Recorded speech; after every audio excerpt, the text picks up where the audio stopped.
Sweet. How many of these Zoom interviews have you done since the quarantine started? Uh, Not too many. It's been a few. I think I've been on Zoom more for like, calling family and buddies and stuff like that. What's the over under on games you played with the Lightning? Do you know off the top of your head? I do. How many? 8. Do you ever wake up right now during quarantine and still feel like you play for the Sharks? No, I don't wake up. I don't wake up thinking that. Sometimes I wake up thinking like what's gone on here the last 6 months. Things have changed so much, not only for myself, but the whole world pretty much. So it's definitely been a few months though. I won't forget. What have you been up to for the last 3 months before you were able to get back and start skating again? Not too much. Not too much. Just watching a lot of TV shows. What's the Working worst out. thing you've watched? The worst thing I've Yeah, watched. like you're just embarrassed of it. Ever heard of Vanderpump Rules? Yeah, on Bravo. Yeah. Yeah. So I'm not too proud to say that I've seen every single episode of that. Oh my God! Thank God you Yeah. guys are allowed to skate again because we'd have to have an intervention. I know. It was one of those where I saw my girlfriend watching and kind of got like, all right, what's this all about? Next thing you know, we're 3-4 seasons deep, and you're kind of too committed at that point to stop watching. So Are you into any of the Real Housewives at all, or it stops at the Vanderpump? I try to limit myself to one Bravo TV show. That's a good rule to have. So Yeah. how were you able to skate during the pandemic or anything, or getting back at Amley was the first time?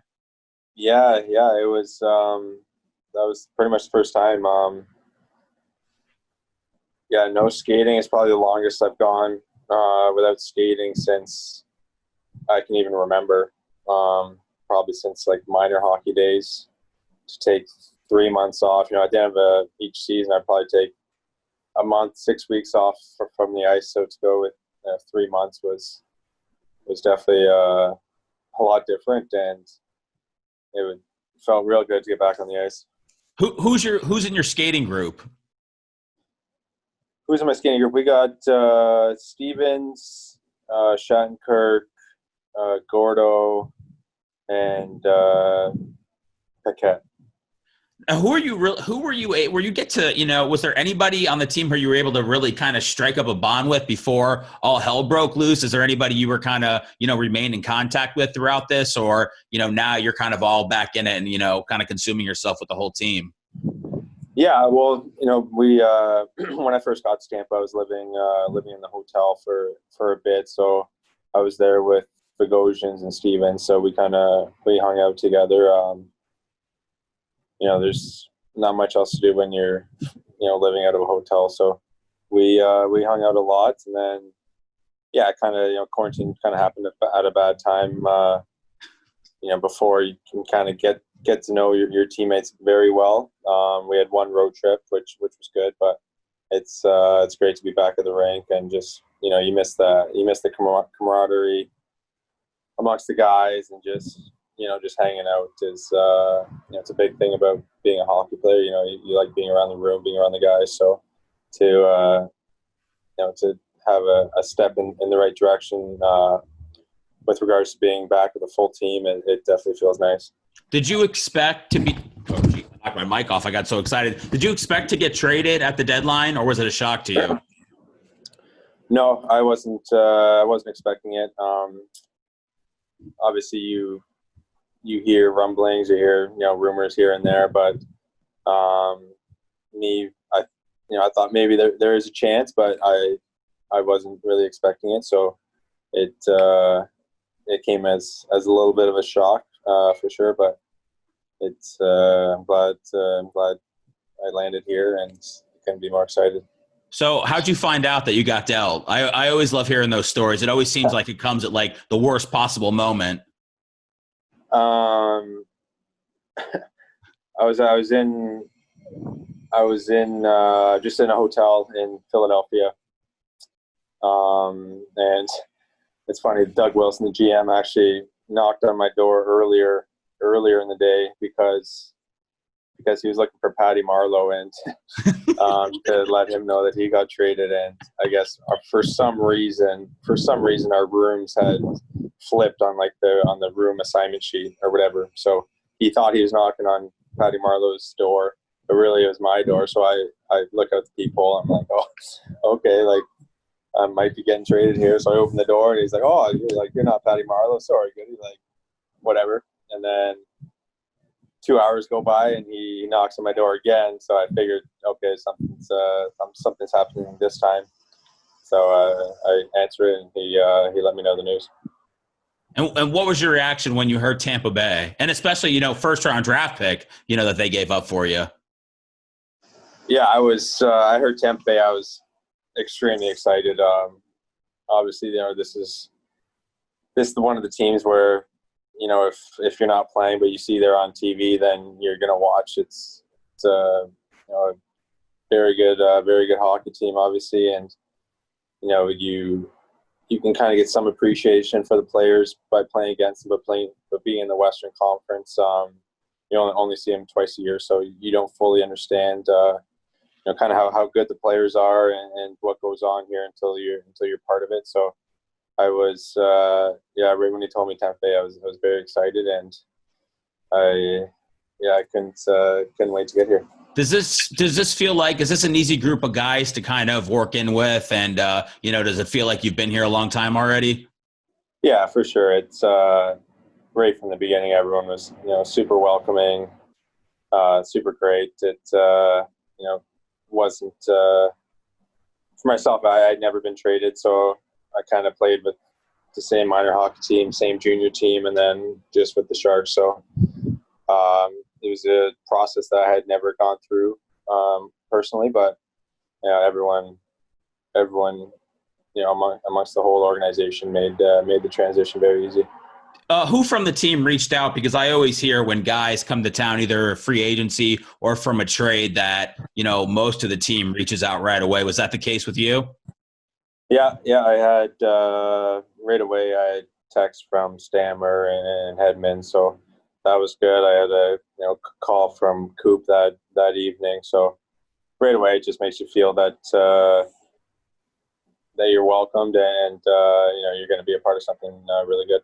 All right, listen, there's obviously a ton of these online. I want to know your best Joe Thornton story, because, there's a million of them, a ton of threads. I saw one that one of your fans was at practice one day, called her down, BS with her for, a few minutes while you guys were there because it was an open practice. What do you have a personal Joe Thornton story that maybe not everybody's heard? Personal Joe Thornton story. Or is he not as nice as everybody portrays him to be? No, he's one of a kind. He's definitely a guy that everyone in the room loves. He's as big of a legend as as what you've heard, as what anyone else has heard. Like he's a phenomenal guy. Someone I'm just very happy I got to know and play with. That story, that was pretty funny. I think we were in Calgary maybe, and I can't remember if she might have been wearing one of my junior jerseys. Yeah. Just in the crowd for pregame skate. And Jumbo being Jumbo, he waved at her, told her to come down to the bench. And we just we just chatted for like 10 minutes while the ice was settling. We took a picture and that was it. She was from, now that I think of it, she was from North Bay, where I played junior. So I'm not sure what she was doing in Calgary or anything like that, but she was stalking you. Yeah, maybe. Now, is Joe Thornton like that nice of a guy, or did he do it just to kind of screw with you and be like, hey, let's go, I'm going to make this awkward for 10 or 15 minutes? No, he did it just because he knew how happy she would be from doing it. And he's, anyone who's come across him would probably say the same thing. great guy. He's always he's loud. He's in the room. He's always making jokes, always poking fun at guys. But yeah, that one stands out. And there's been so many stories like that along the way that just kind of proves how good of a guy he is. When you got traded, did you try to put him in your luggage and say, "Hey, come try to win a cup with me down in Tampa"? Yeah, I know. I actually said, "Hey, Jumbo, you can come, but I got 19, so you're gonna have to find a new number." Yeah, it was a quick turnaround. I think I was out of Philly maybe a couple hours after I got the news. So try to say bye to as many guys as I could, and there's a few that still keep in touch with on a pretty routine basis. Listen, I want to know, I think I was watching a video, Sharks captain Logan Couture was talking about who he would like to be quarantined with, who we feel like his best quarantine partner would be through all this. And despite the fact that you were traded, he still picked you. Is that a compliment? And why do you feel like he picked you to be his quarantine partner? I don't know. We're very close. Ever since I got to San Jose, we've got along very well. We've kind of spent a lot of time with each other. So that was good to hear. Would you pick him? Would you pick him to be your quarantine buddy? Yeah, for sure. Okay. But people were laughing at Fleury's reaction to that. Because they're like, "Oh, he's still not over the Game 7 overtime goal," or stuff like that. But it was pretty funny to see what the fans had to say about that. Well, I was actually going to ask you. That leads me to my next question. What's your second most memorable goal in the NHL? Do you even have one? Because we all know what was first. I mean, if it is obviously Game 7, unless it was your first one, what stands out is like your top 2 or 3 most memorable goals in the NHL. I would say my first goal, obviously, that would be the second one that stands out.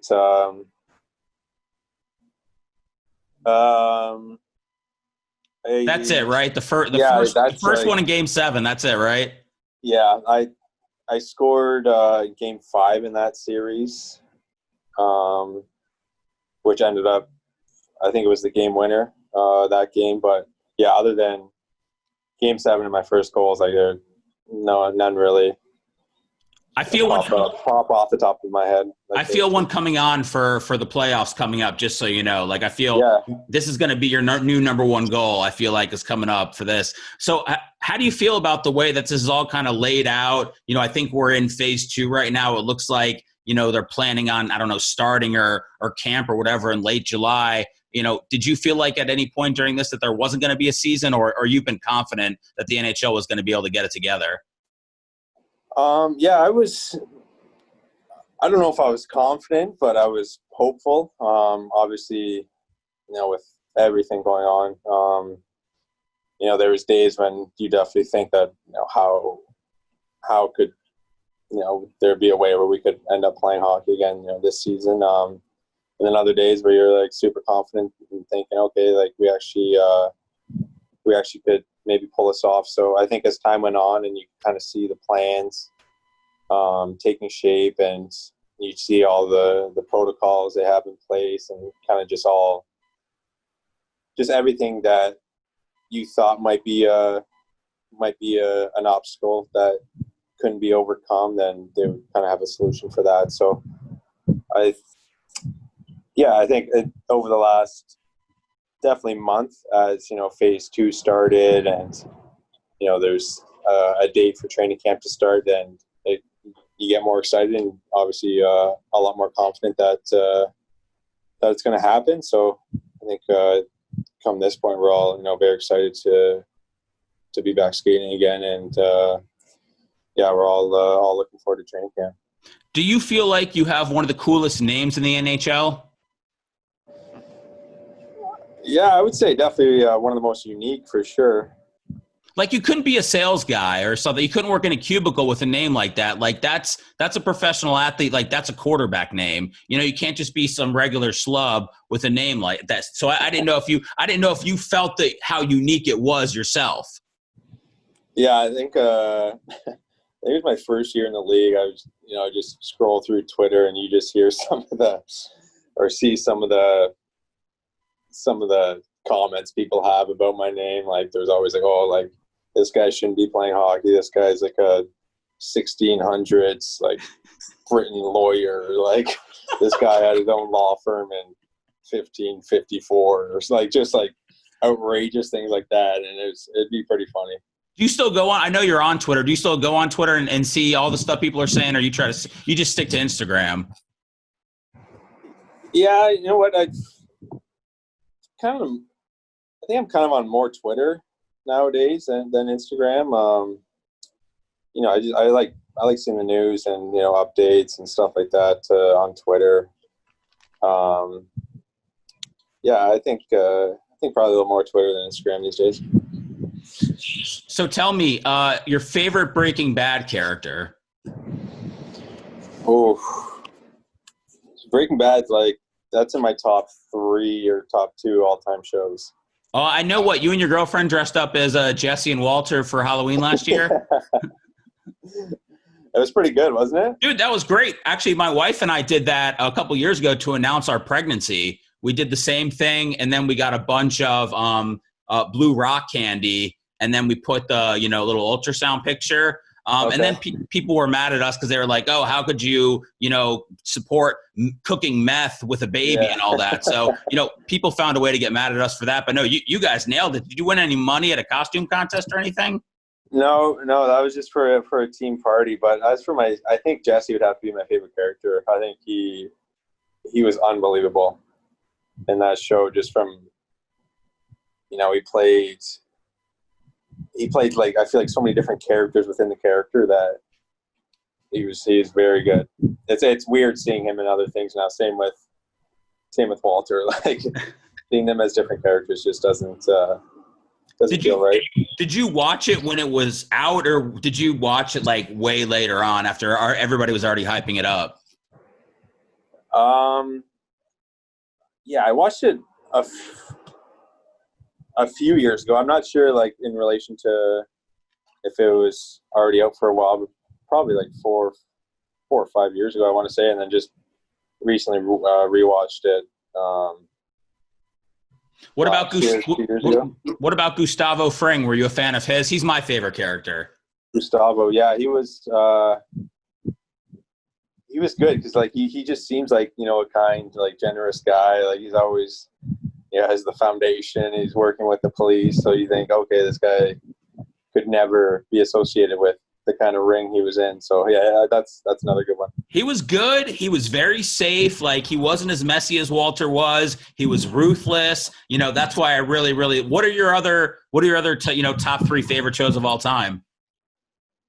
Billions. Vanderpump. No, I don't think that cracks the top 50. Billions is a good one. Okay. Big fan of that. Entourage, Prison Break. So you're not like a Game of Thrones guy. I've never seen Game of Thrones. Okay. Never seen it. No. I don't even feel like you're interested in watching it. You know what? I've tried to watch it a couple times, and everyone says get past the first 2 episodes, 3 episodes, and you'll be hooked. And I just could never get that far. So yeah, I'm content in not watching it. Hey, you're good. It's not one of those shows that I would ever force on anybody. I used to tell everybody you have to watch Breaking Bad. It's one of those, but I would never force Game of Thrones. But Game of Thrones moved up to being my favorite show of all time, after Breaking Bad, after I went through this last season. So if you ever are extremely bored and feel nerdy, I definitely recommend checking that out. Have you seen Prison Break? No, wasn't that on Fox like years ago? First season of Prison Break, I would say, is the best season of any show. I've heard a lot of good things about it. And didn't they bring it back like a few years later? Yeah, they did. Yeah, it was probably like 7 or 8 years later for was it another season maybe? I don't know. It kind of tails off to what it was originally 4 seasons. Like third and fourth season aren't as good, but the first season is easily the most addicting show. Okay. You know what I'm going to do? I'm going to watch it. And I normally, when people tell me to watch shows, I ignore them, but I'm going to watch the first season of it, okay? Yeah. At some point, you're going to get a random text from me. Might be next year, might be in a couple weeks, might be in the playoffs, but I'm going to let you know what I think because I've heard a lot of people talking about it. And now, since you're bringing it up, it's putting me over the top. If you start it now, it won't be a couple of weeks. You'll be texting me in like 4 days. Okay. All right. Perfect. Yeah. All right. Then, was it on like Hulu or something? Netflix? Yeah. It's on Hulu, I believe. Okay. All right, can I get your password? I'm just kidding. Hey, listen, I have one last question for you, and I appreciate the time today. What's the meanest thing a coach has ever said to you? Are there too many? No, I the meanest thing. Like, has Cooper said anything yet? No, anything I'm trying to think like. I mean, most things like that, it happens and you're like, okay, like I probably deserved it. Like I made a bad play or whatever it is, but I don't know if any like mean things. Like I interviewed Steps from Arizona, and he's like, one of his coaches one time said that he had a bowler's body, a bowler's physique, which, really hurt him a lot. So, I didn't know if anybody's ever come after you in that way. It doesn't seem like it. Like probably like along the way, but nothing that really stuck. Maybe there's been too many and they kind of just they all blend together. Yeah, exactly. Well, what about this? What's the worst thing you've read about yourself on Twitter? I don't even know. It's too much. Yeah, there's been a lot. There's been a lot of bad things. But it's just like it's funny. It's funny because you hear a random person chirp you. It's like okay, like, but some things like they say are actually funny. So then you're like, okay, like good for you. Like that was creative. Like good job. Like, I won't take offense to it, but it's a good chirp. Do you ever have to stop yourself from replying back to them? Oh, I've never replied. Oh, okay. No. That's the move. That's why you're smart. That's the move. Not going to get yourself in any trouble. Yeah.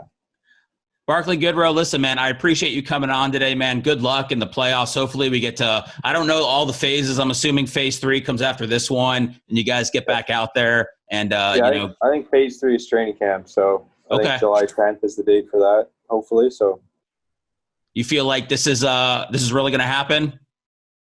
Yeah, I think so.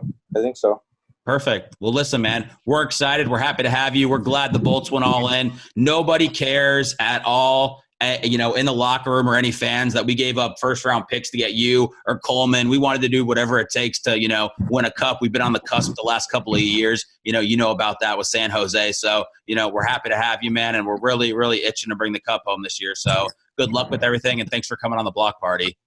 Yeah, thanks for having me. Absolutely, man. Enjoy prison break. I will. I'll text you soon. All right. See ya. See you, dude.